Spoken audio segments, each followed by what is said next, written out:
Nessa era das redes sociais, muita gente virou o que a gente conhece como influenciador digital, né? Influencer. Aquelas pessoas com milhares ou até mesmo milhões de seguidores que costumam comentar sobre tudo e sobre todos na internet. O problema é que quando esses comentários, ou declarações ofendem, difamam ou até mesmo expõem a intimidade de outras pessoas, isso pode se tornar um problema grande, inclusive com responsabilidade criminal civil também, né? Exatamente sobre esse assunto, a gente conversa ao vivo via internet com a advogada Lavínia Cavalcante. Ela está conosco exatamente pela internet para nos esclarecer exatamente esses fatos. Boa noite, doutora Lavínia. Tudo bem? Bem-vinda ao Cidade. Boa noite, tudo bem? É uma honra estar aqui. Muito obrigada pelo convite. E realmente, como você disse, pode haver sim a responsabilização civil e criminal, porque, na verdade, todo mundo tem liberdade, né? Nós temos liberdade de expressão, de opinião, de poder colocar para fora os nossos pensamentos. Só que essa liberdade, ela não é ilimitada. Ela tem alguns limites que o ordenamento jurídico coloca, que são exatamente para evitar abusos nessa liberdade. Então, a partir do momento em que causa um dano, é possível, sim, haver a responsabilização, seja através de ofensas em geral, que podem configurar, inclusive, crimes, como o caso de calúnia, difamação, injúria, ou também ter responsabilização civil pela mesma calúnia, pela mesma difamação, pela mesma injúria.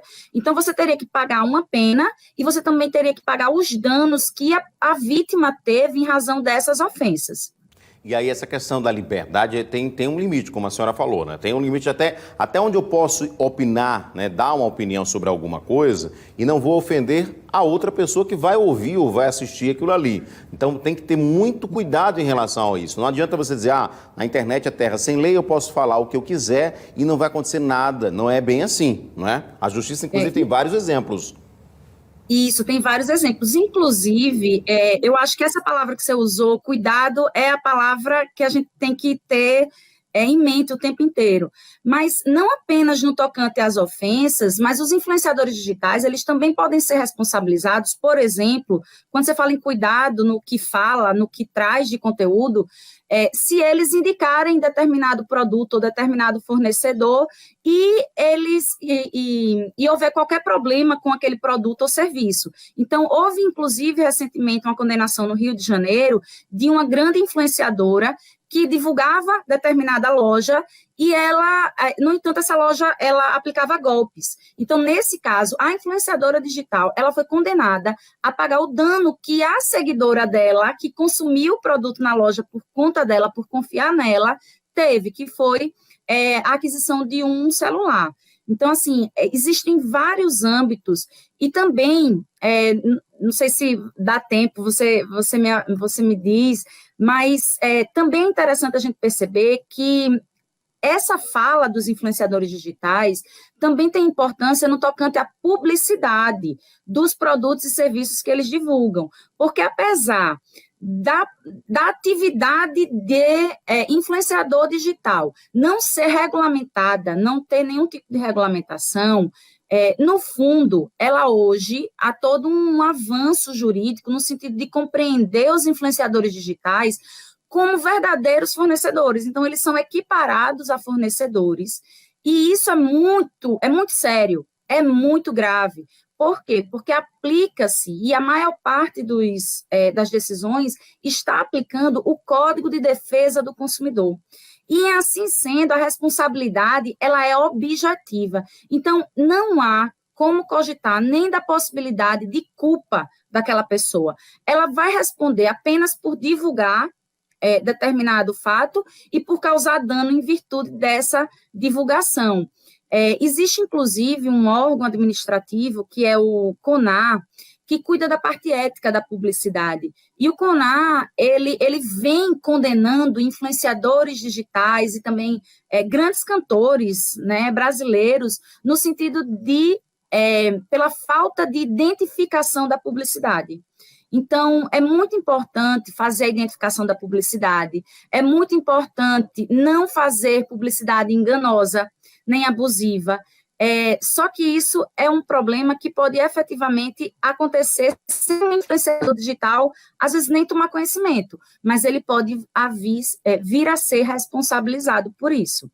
Inclusive, eu estava lendo outras informações em relação, por exemplo, a mães ou pais, né, que incentivam, por exemplo, os filhos, né, pequenos, menores de idade, a fazerem, né, publicidade também nas redes sociais e usarem, na verdade, a imagem da criança, né, para que ela possa ganhar esse dinheiro. Mas a gente sabe que é outro problema também aqui no Brasil, né, você está levando a criança a uma comercialização, né, comercializando, na verdade, algum produto e usando essa imagem da criança e, às vezes, direcionada a outras crianças. Então, é algo também bem complicado nesse sentido, né? Os pais também têm que estar atentos, né? Perfeito. Então, assim, antes a gente tinha, inclusive, inúmeras limitações para as crianças que atuavam na televisão.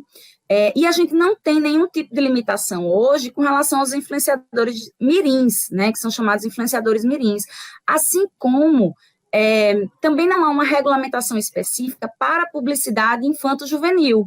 Então, inclusive o CONAR, esse órgão que eu acabei de mencionar, ele criou agora em dezembro também um guia para influenciadores digitais. E nesse guia, além de traçar as diretrizes de como deve ser a publicidade, o que é publicidade para os influenciadores digitais, também há uma recomendação de que deve se observar de uma maneira muito mais séria a publicidade dirigida a crianças e adolescentes, exatamente porque elas, seja na condição de influenciadores digitais, seja na condição de consumidores, no fundo, elas são hipervulneráveis na nossa sociedade. Então, elas têm que ser protegidas, isso está na Constituição.